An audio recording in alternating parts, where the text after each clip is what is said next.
Hai, Assalamualaikum warahmatullahi wabarakatuh. Ya, kami dari kelompok satu ingin sedikit membagikan hasil diskusi dari kelompok kami, yaitu tentang pendapatan nasional. Oke. Sebelum ke pembahasan, mungkin ada baiknya kita perkenalan dulu kali ya. Oke.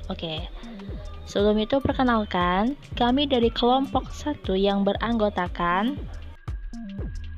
Nah, setelah perkenalan nggak afdol dong kalau kita nggak tahu pembagian materinya.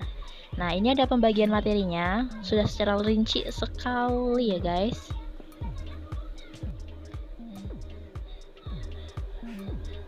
Nah, ini adalah materi yang akan kita bahas di video kali ini. Pokoknya tetap stay di video kali ini karena insya Allah dapat menambah wawasan serta pengetahuan kalian tentang pendapatan nasional. Oke, tanpa berlama-lama lagi, ayo kita mulai pembahasan serta penjelasan tentang materi tersebut.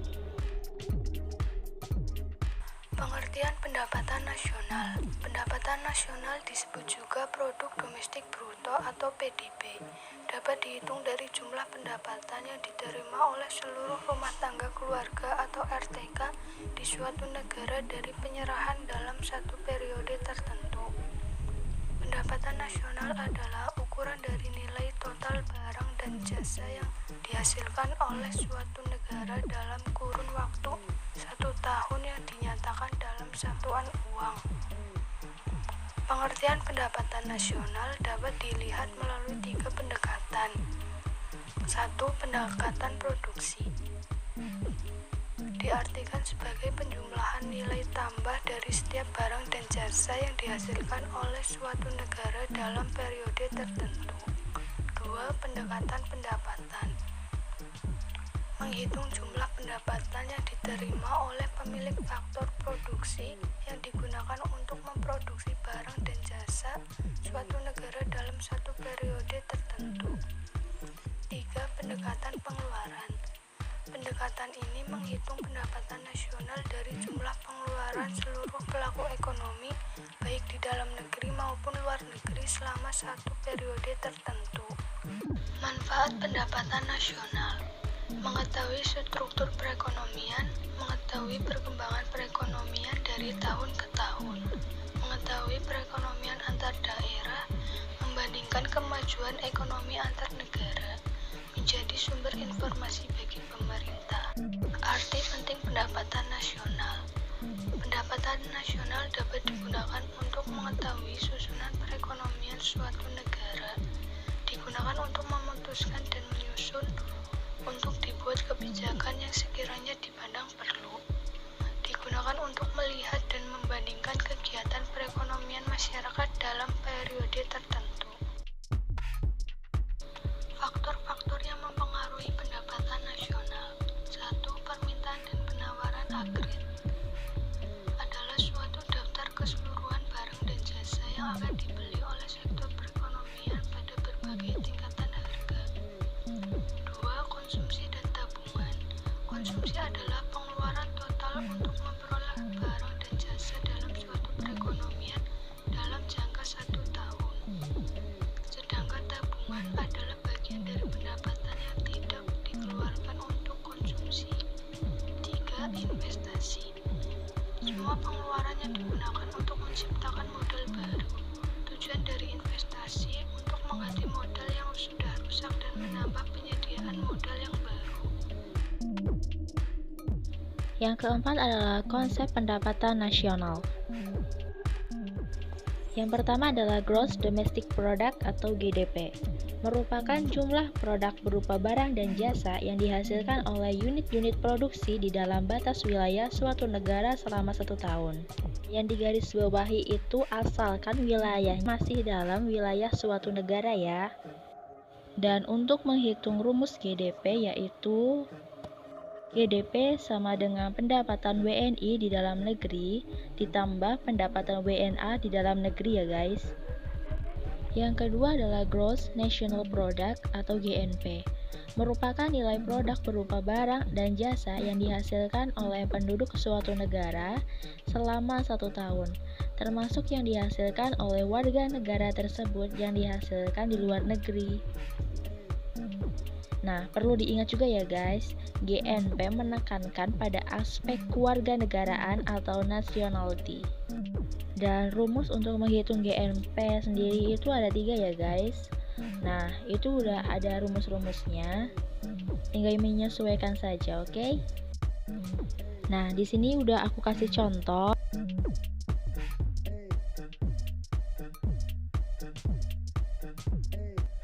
Dan yang ketiga adalah Net National Product atau NNP, merupakan hasil dari nilai GNP yang telah dikurangi dengan penyusutan modal dalam proses produksi. Konsep pendapatan nasional yang dilihat hanya dari laba yang diperoleh, karena tujuan dari NNP adalah untuk mencari neto atau nilai bersih dari suatu produksi. Nah, ini rumus untuk mencari NNP ya guys. Dan di sini aku juga udah ngasih contohnya. Konsep yang keempat yaitu Net National Income atau pendapatan nasional neto. Net National Income menghitung pendapatan nasional berdasarkan jumlah balas jasa yang diterima oleh masyarakat sebagai pemilik faktor produksi. Rumusnya yaitu Net National Income sama dengan Net National Product dikurangi pajak tidak langsung ditambah subsidi. Kenapa pajak tidak langsung harus dikurangkan? Karena tidak mencerminkan balas jasa atas faktor produksi. Uang pajak memang diterima oleh penjual atau produsen bersama harga pasar barang yang dijualnya, tetapi uang pajak itu wajib diserahkan kembali kepada pemerintah. Sedangkan subsidi harus ditambahkan karena harga-harga tertentu yang dibuat lebih murah daripada biaya produksi sesungguhnya. Misalnya untuk subsidi harga pupuk, BBM, atau beras. Contoh soalnya yaitu konsep kelima, personal income atau pendapatan perseorangan. Personal income juga bagian dari pendapatan nasional. Personal income menghitung jumlah pendapatan yang diterima oleh setiap orang, tetapi harus dikurangi dengan laba yang ditahan, iuran asuransi, iuran jaminan sosial, dan ditambah dengan pembayaran pindahan atau transfer payment. Rumusnya yaitu, contoh soalnya yaitu konsep keenam, disposable income atau pendapatan yang siap dibelanjakan. Disposable income yaitu pendapatan yang siap untuk dimanfaatkan untuk membeli barang dan jasa beserta tabungan yang disalurkan menjadi investasi. Tapi harus dikurangi pajak langsung. Pajak langsung adalah pajak yang bebannya tidak dapat dialihkan kepada orang lain. Contohnya pajak pendapatan. Untuk rumusnya yaitu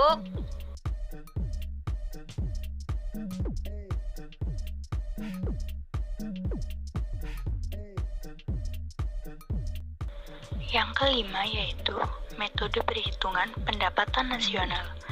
Dibagi menjadi 3, yang pertama metode produksi, yang kedua metode pendapatan, yang ketiga metode pengeluaran. Yang pertama yaitu metode produksi. Dalam metode produksi, pendapatan nasional adalah jumlah nilai tambah produk barang dan jasa yang dihasilkan oleh semua sektor perekonomian di suatu negara. Perekonomian dikelompokkan menjadi sektor ekonomi dan lapangan kerja. Jumlah sektor ekonomi dan lapangan kerja digunakan untuk keperluan perhitungan pendapatan nasional antar negara dan antar waktu di suatu negara. Pendapatan nasional dihitung dengan cara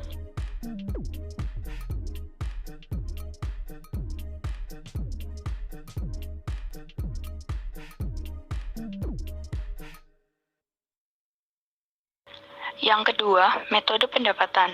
Dalam metode pendapatan, masyarakat sebagai pelaku ekonomi yang memiliki faktor produksi akan menerima pendapatan dari perusahaan.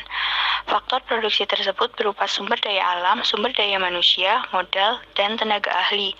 Bagi yang memiliki SDA berupa tanah, maka ia akan memperoleh uang sewa atau rent. Bagi yang memiliki SDM, maka ia akan memperoleh upah atau wage. Bagi yang mempunyai modal, maka ia akan menerima bunga atau interest. Dan bagi yang mempunyai tenaga ahli, maka ia akan memperoleh laba atau profit. Rumusnya yaitu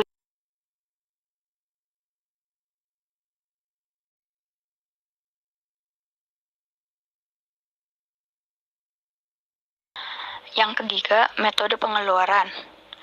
Dalam metode pengeluaran agregat sektor rumah tangga tercermin dari pengeluaran konsumsi masyarakat atau penduduk, yakni bagian dari pendapatan yang tidak ditabung. Pengeluaran agregat sektor rumah tangga dilambangkan dengan huruf C, inisial dari consumption expenditure.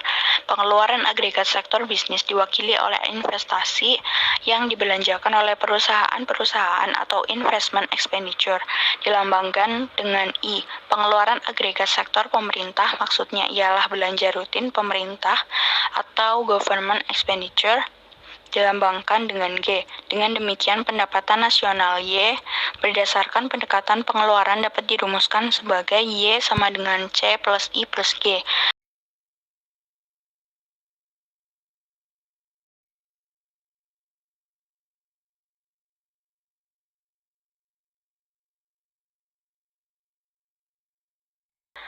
Yang keenam yaitu klasifikasi perekonomian Indonesia. Ekonomi Indonesia merupakan salah satu kekuatan ekonomi berkembang utama dunia yang terbesar di Asia Tenggara dan terbesar di Asia ketiga setelah Cina dan India. Pertama, sektor primer adalah sektor ekonomi yang memanfaatkan sumber daya alam secara langsung. Sektor ini mencakup pertanian, kehutanan, perikanan, dan pertambangan. Yang kedua, sektor sekunder adalah sektor ekonomi yang mengolah hasil sektor primer menjadi barang jadi seperti pada manufaktur dan konstruksi. Dalam proses produksinya, industri pada sektor ini umumnya mengonsumsi energi dalam jumlah besar, memerlukan pabrik dan mesin.